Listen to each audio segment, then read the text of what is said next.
আরজিকর কাণ্ডে বিচারের দাবিতে ভাটপাড়ায় বামেদের মিছিল। আরজিকর কাণ্ডে বিচারের দাবিতে ভাটপাড়ায় পথে নামলো বামেরা। রবিবার বিকালে সিপিআইএমের ভাটপাড়া জগদ্দল এরিয়া কমিটিটাকে ভাটপাড়া পোস্ট অফিসের কাছ থেকে জগদ্দল থানা পর্যন্ত মিছিল করা হয়। উক্ত মিছিলে এদিন হাজির ছিলেন সিপিআইএমের রাজ্য কমিটির সদস্য গার্গী চট্টোপাধ্যায়, জেলা কমিটির সদস্য নেপালদেব ভট্টাচার্য ও রঞ্জিত মণ্ডল। এদিন তারা ভাটপাড়া ও জগদ্দল থানায় স্মারকলিপিও জমা দেয়।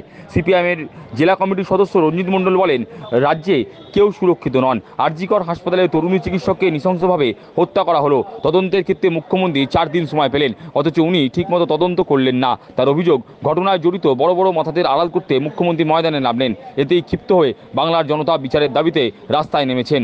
পশ্চিম বাংলায় উনি যে পুলিশ মন্ত্রী, স্বাস্থ্যমন্ত্রী তো উনি, ওনার থাকাকালীনে আমরা দেখছি কোনো মানুষের সেফটি নেই। আজকে সেই জন্যে আজকে পুরো পশ্চিমবাংলার মানুষ নিজেকে ফিল করেছেন বা ওনারা বুঝতে পাচ্ছেন কি মমতা ব্যানার্জি থাকতে গেলে মা বোনদের কোনো ইজ্জত থাকবে না, কোনো সেফটি থাকবে না। সেই কারণে আজকে পুরো পশ্চিমবাংলায় জনসাধারণ মানুষ, একটা বাচ্চা থেকে একটা বৃদ্ধ মানুষ সবাই বলছে কি মমতা ব্যানার্জি পদত্যাগ চাই।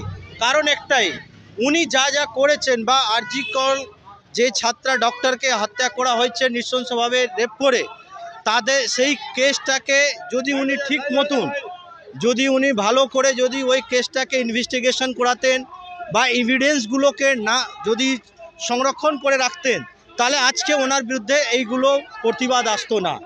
ওনার কারণে আজকে যেগুলো মিডিয়াতে আমরা দেখছি বা পশ্চিমবাংলার মানুষরা শুনেছেন, তাদেরকে দেখে আমরা বুঝতেছি যে আজকে পশ্চিমবাংলার মানুষ উনি বুঝতে পারছে কি উনি যে 4 দিন টাইম নিলেন এই ইনভেস্টিগেশন করার ক্ষেত্রে, বা সন্দীপ ঘোষকে যেভাবে আড়াল করে যেভাবে ওনাকে পদত্যাগ করার পরে 4 ঘন্টার মধ্যে ওনাকে আবার একটা কলেজে অধ্যক্ষ করা, এই সবগুলো মানুষ নিশ্চয়ই বুঝতে পাচ্ছেন কি নিশ্চয়ই এখানে কোনো খেলা হচ্ছে, এখানে এভিডেন্সটাকে পুরো মুছে দেওয়া হয়েছে বা ওকে আড়াল করা হচ্ছে। আরও কোনো লোক এর সঙ্গে বড় বড় লোক যুক্ত আছে।